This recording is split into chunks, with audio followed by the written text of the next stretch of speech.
Olá, sejam todos bem-vindos, internautas, ouvintes, para mais um Evangelho no Lar Online do Grupo Espírita Paulo de Tarso, do Rio de Janeiro.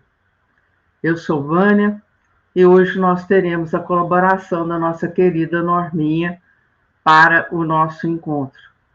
Neste momento, para preparar o nosso carinhoso encontro, nós vamos fazer a nossa prece inicial. Convidamos todos para unirmos os pensamentos em Jesus, para que nós tenhamos a sua presença entre nós na forma de fluidos de paz e de amor e na assistência dos benfeitores espirituais. Mestre Jesus, estamos reunidos para mais um encontro com o seu Evangelho de amor à luz da doutrina espírita. Agradecemos por tudo que temos recebido, Senhor, e rogamos as bênçãos para todos nós, encarnados e desencarnados, que aqui nos encontramos, buscando no seu Evangelho a sustentação para todos nós prosseguirmos em nossa jornada evolutiva. Possam os benfeitores espirituais e a direção espiritual de nosso encontro envolver-nos nas vibrações harmoniosas, acalmando-nos o espírito, envolvendo os nossos lares no recanto de luz e de paz. E assim, Jesus, em seu nome, vamos iniciar. Que assim seja, graças a Deus.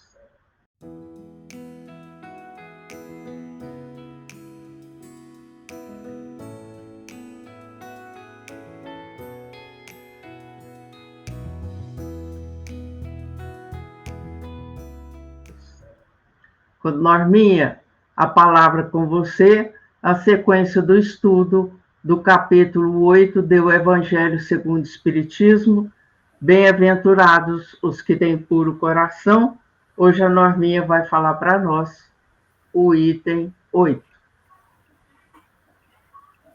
Gratidão, Vânia. Queridos irmãos, que sejam de paz os nossos pensamentos e os nossos sentimentos.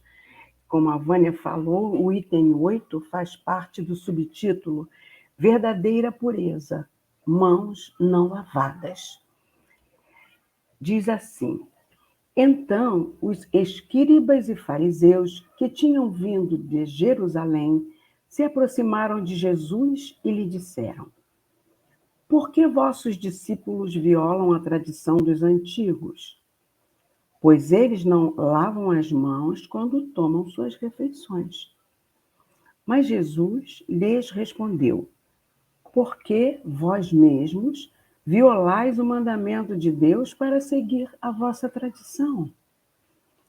Pois Deus fez este mandamento: honrai vosso pai e vossa mãe.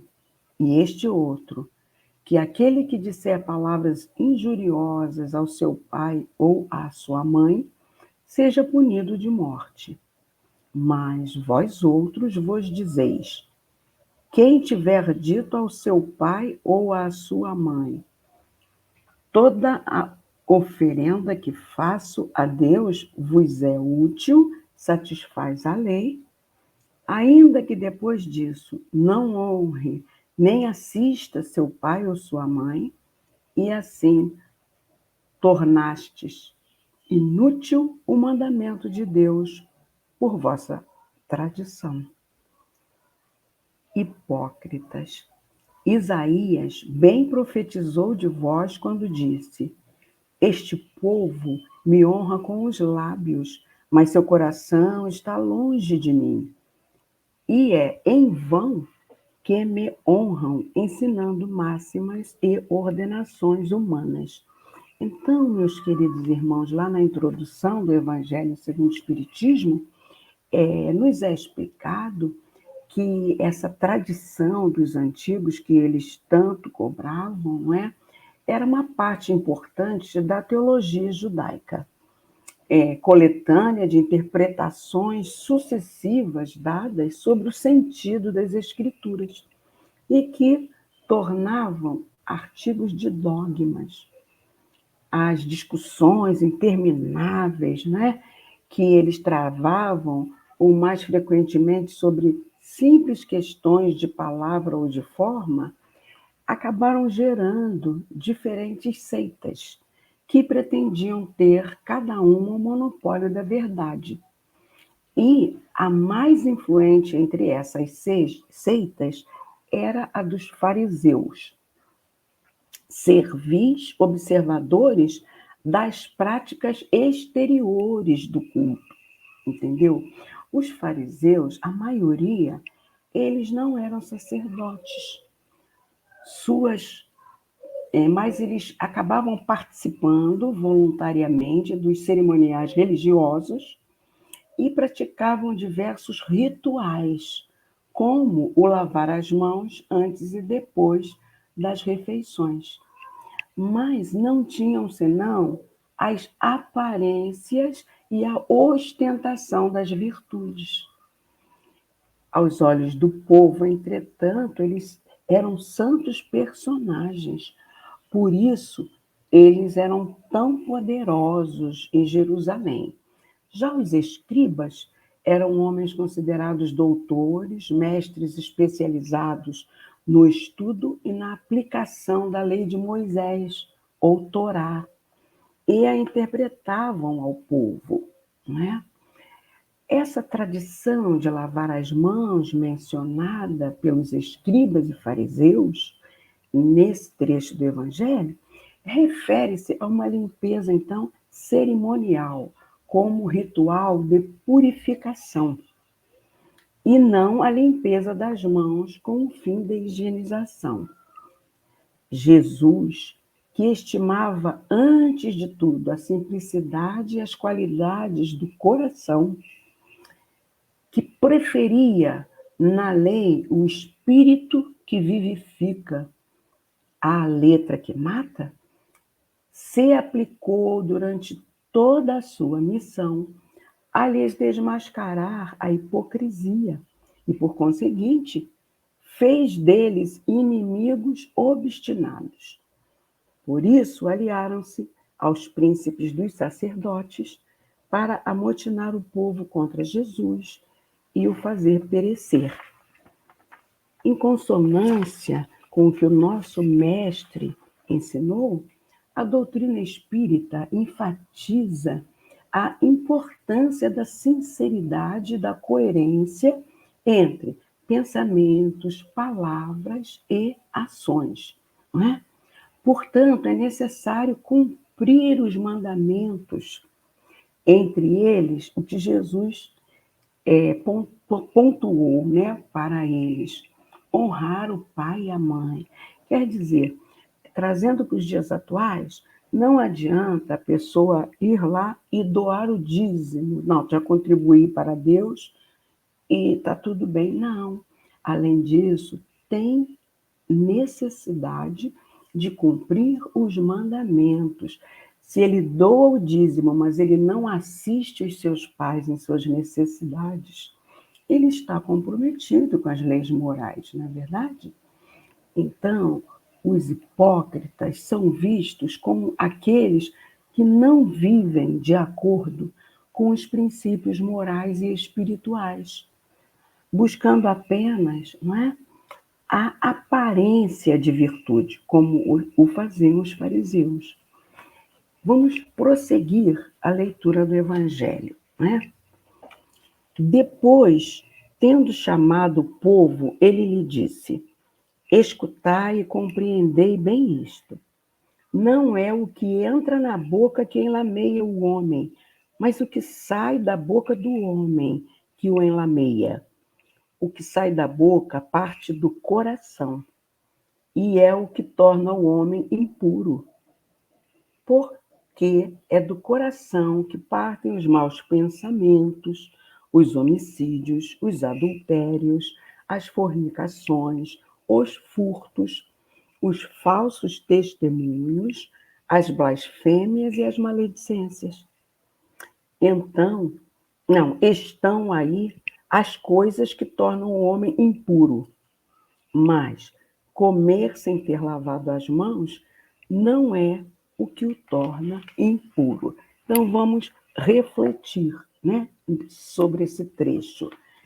Tudo o que entra pela nossa boca desce para o nosso ventre, não é? E é lançado fora por uma atividade biológica natural, não é verdade? Mas o que sai da nossa boca procede do nosso coração e contamina o homem quando o que sai do coração dele é maldicente, não é? É contra a benevolência, a tolerância, a caridade com o próximo, né? Então, aqueles exemplos todos que foram mencionados. Os tiranos também, meus irmãos, do pensamento e depois da verbalização dos seus intuitos, eles ocasionam guerras, não é verdade? Os caluniadores, eles partem os venenos que atormentam espíritos generosos. Não percebem que vai voltar para eles um dia, pela lei de causa e efeito, né? Então, do coração dos maus, dos perversos, dos inconscientes, surgem, através do poder verbalista, os primórdios das quedas, dos crimes e das injustiças. Isso quem nos diz é Emmanuel, no capítulo O Verbo é Criador, Divina de Luz.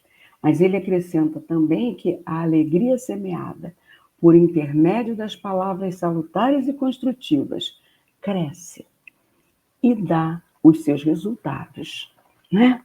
Então, temos que praticar o bem para que possamos fazer com que essa energia positiva circule em nós. Vamos prosseguir com a leitura. Então, seus discípulos, se aproximando dele, lhe disseram: Sabeis que os fariseus, tendo ouvido o que acabais de dizer, disso se escandalizaram? Mas ele lhes respondeu: Toda planta que meu Pai Celestial não plantou será arrancada. Deixai-os cegos que conduzem cegos. Se um cego conduz um outro, ambos caem no fosso. São Mateus, capítulo 15, versículos de 1 a 20. Ou seja, né, meus irmãos, tudo o que entra pela... Não, perdão, como um lavrador perfeito, Deus leva a sério sua tarefa de limpar a terra do nosso coração. Ele limpa para um propósito, qual seja dar mais fruto. Por isso ele nos permite reencarnar, para que possamos nos aprimorar e dar bons frutos no futuro, que foi para evoluirmos, que ele nos criou. Aquilo que nos impede de dar fruto, ou seja, de cumprir nosso propósito, seja em que área for, são as plantas inúteis e até mesmo perniciosas, como as ervas daninhas. Assim, precisamos entender que toda raiz de ressentimento, de amargura, deve ser tirada de nosso coração, em nome de Jesus. Quando o mestre fala que são cegos, né, que conduzindo cegos, ou seja, uma pessoa que nada sabe está recebendo conselhos e ajuda de outra pessoa que não sabe quase nada.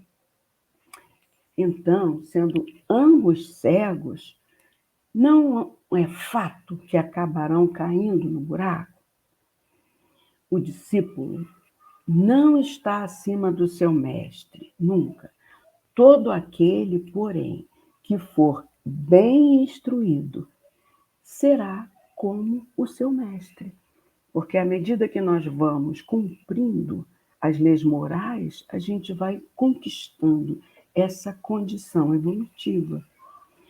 Portanto, vigiemos nossas palavras se são condizentes com os nossos atos e se estão conformes com o Evangelho do nosso guia e modelo maior, o nosso Mestre Jesus. Muita paz. Agora eu passo a palavra para a nossa irmãzinha querida Vânia, para dar prosseguimento ao estudo de hoje.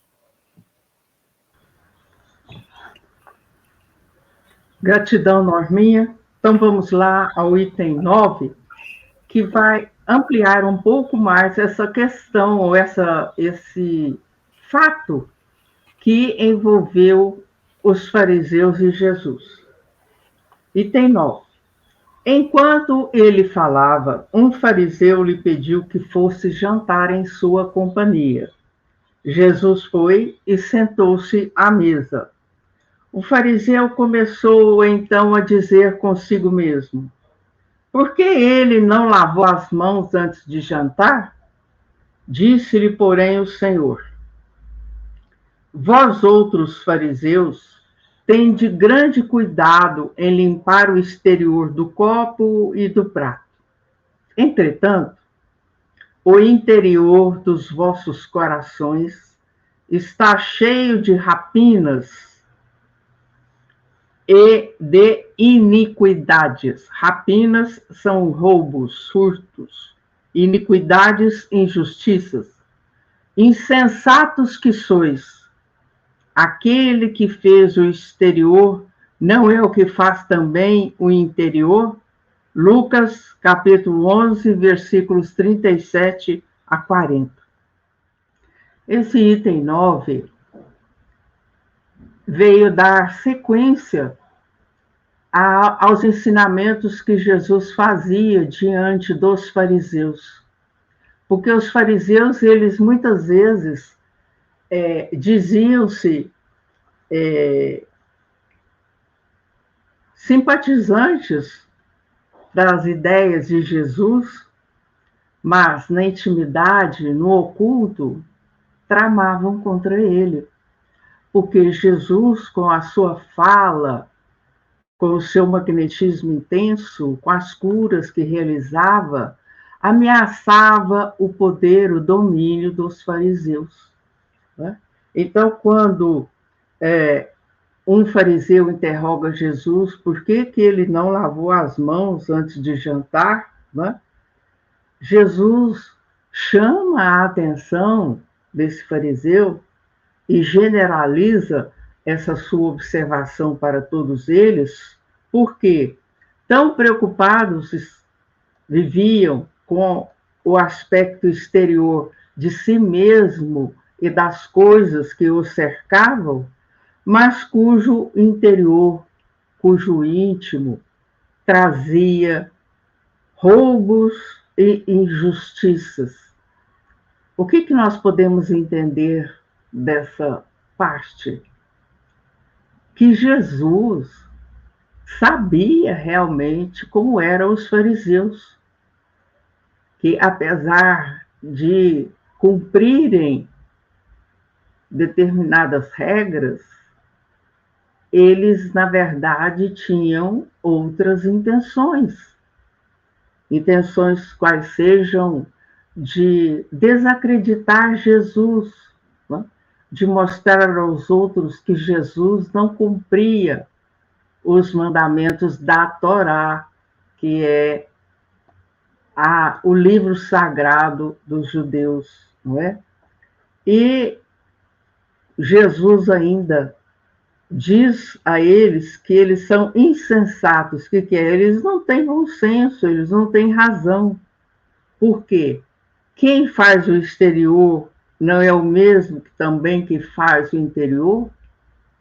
Então, ele chama a atenção para, primeiro, para a hipocrisia, a falsidade de muitos que dizem honrar os mandamentos, seguir Jesus, cumprir as práticas sagradas, mas que na intimidade, no oculto, eles praticavam atos criminosos, né?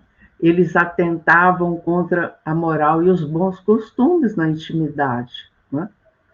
E nós vamos lembrar que hoje também temos entre nós esses fariseus,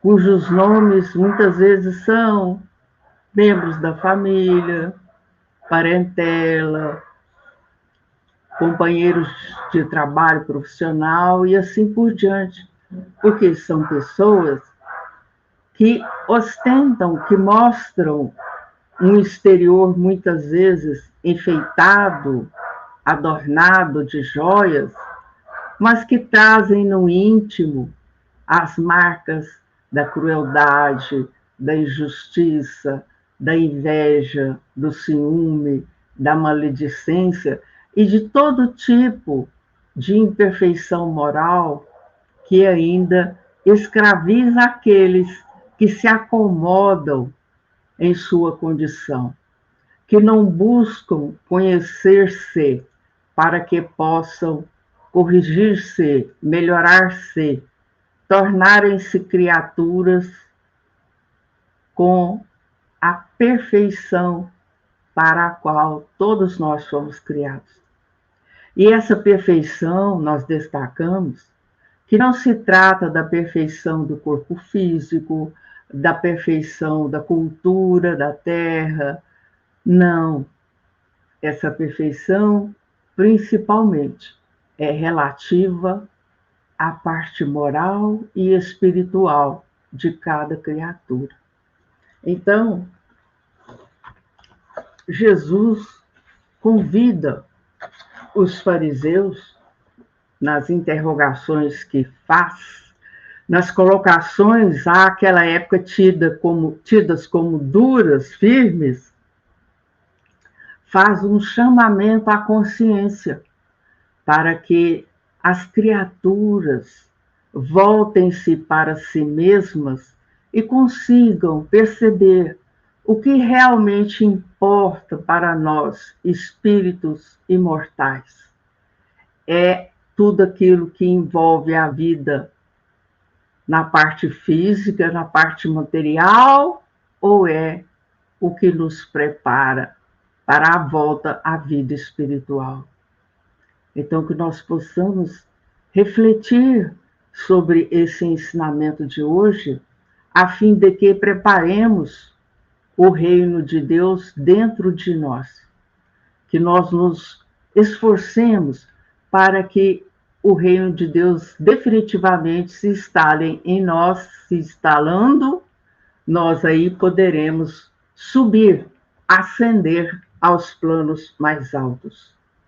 E para complementar a nossa reflexão de hoje, nós vamos ler do livro Vivendo o Evangelho, volume 1, pelo espírito André Luiz, na psicografia de Antônio Baduí Filho, a lição número 100, por fora, que se refere ao item 8 que Norma leu e comentou tão brilhantemente para nós.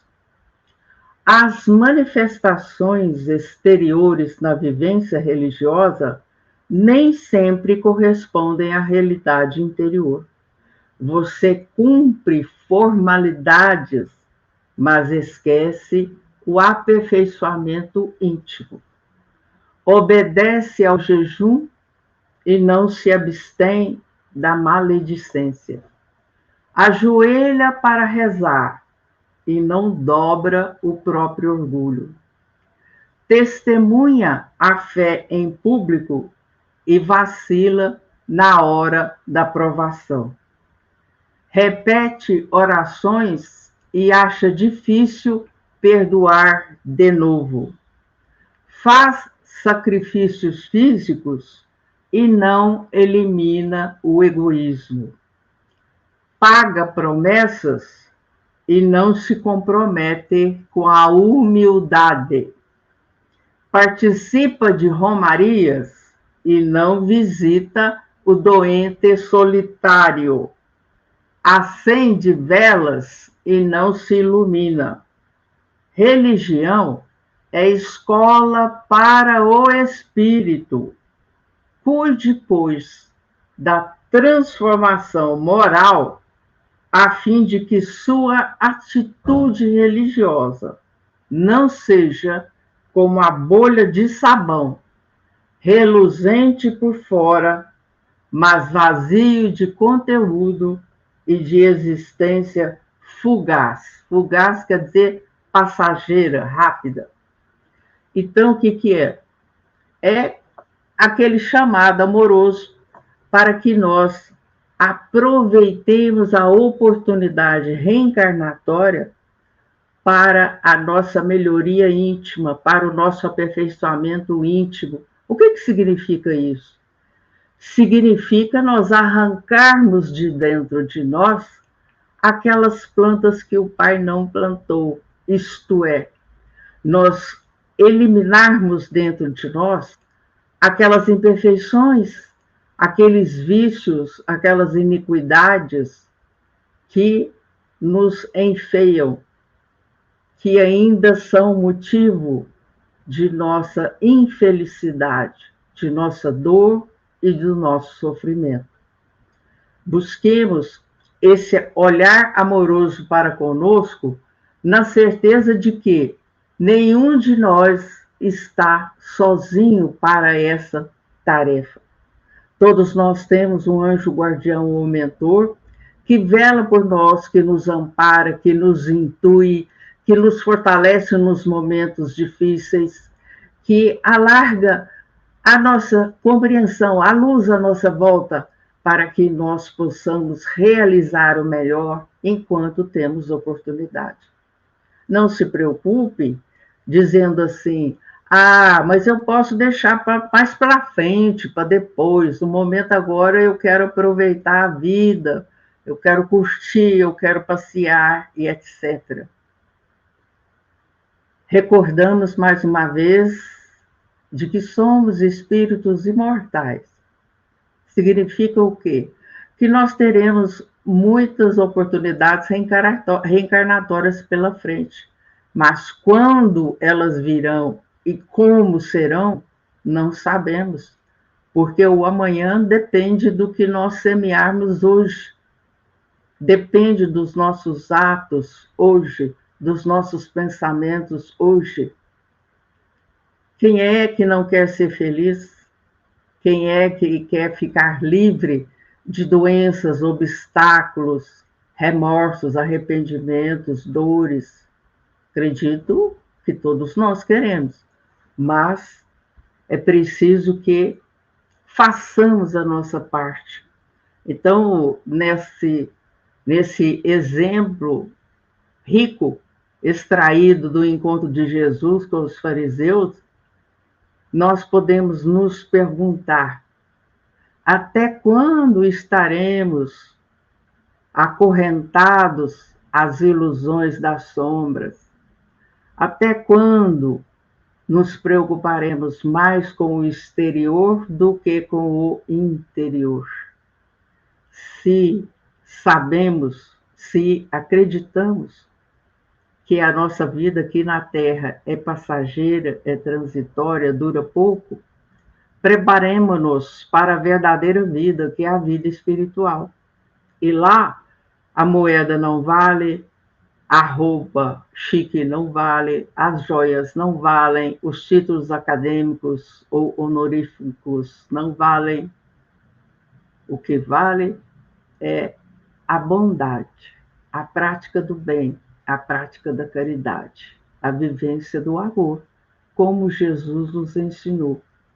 Então, que essa reflexão de hoje possa nos levar a, pelo menos, relacionar quais são as nossas imperfeições para que bravamente nos esforcemos por arrancá-las de dentro de nós. Um grande abraço a todos, que Jesus nos envolva com o seu amor. Passo a palavra para a querida Norminha. Então, queridos irmãos, agora nós chegamos ao momento da fluidificação da nossa água, né? Cada um de vocês, naturalmente, já estão com seus recipientes preparadinhos. Antes, vamos falar alguma coisa esclarecedora acerca da água fluidificada. Em tese, ela não faz mal, não é? Mas convém observar que existem fluidificações genéricas e específicas.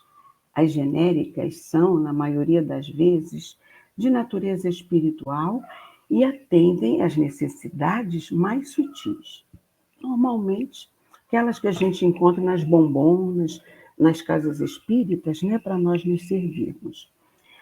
As específicas são destinadas para uso exclusivo de determinados pacientes, pois contém maiores concentrados fluídicos, ou mesmo na nossa casa, quando alguém estiver em necessidade, a gente aí fluidifica à parte a água da pessoa que estiver em necessidade maior.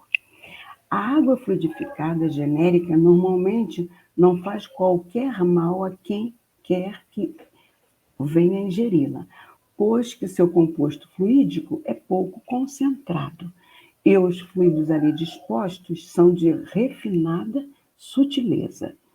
Dessa forma, sobra pouco espaço para que se dê uma congestão fluídica ou alguma reação adversa no organismo do paciente. Quando a água é específica, os cuidados devem ser maiores, pois ali, usualmente, são dispostas cargas fluídicas mais concentradas e densas, algumas com alto poder de potencialização, significando dizer que a ingestão, por quem não tem a necessidade daqueles elementos fluídicos, pode vir a se contaminar com os excessos energéticos.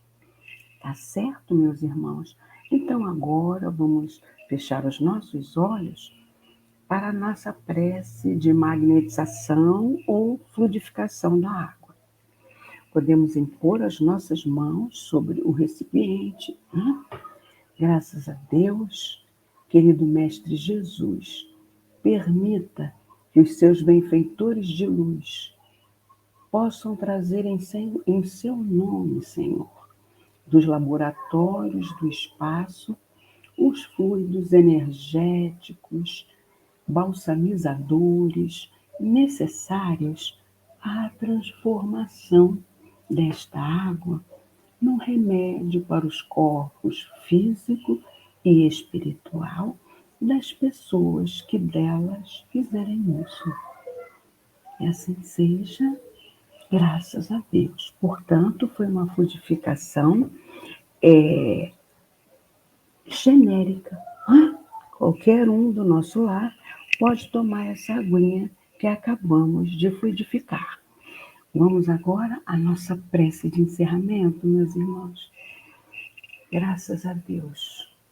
Obrigada, Senhor Jesus, Mestre querido, que sempre nos direciona nessa caminhada com os seus exemplos maravilhosos, como os estudados hoje no nosso Evangelho. Gratidão, Senhor, por nos dar toda essa orientação. Gratidão também a esses guias e mentores espirituais que, em seu nome, Senhor, estão aqui conosco, nos inspirando, nos assistindo. Mas, sobretudo, a nossa gratidão ao nosso Pai Maior, que nos permitiu vivenciar esse encontro e que nos fortaleça sempre, para que perseveremos nesse estudo do Evangelho do nosso Mestre Maior. E assim te pedimos, Pai, muita proteção e a devida permissão para encerrarmos o nosso Evangelho no Lar de hoje, dando todos juntos a uma só voz, do fundo dos nossos corações, graças a Deus. Até a nossa próxima semana, se Deus quiser, meus irmãos, uma ótima semana para todos vocês. Muita paz.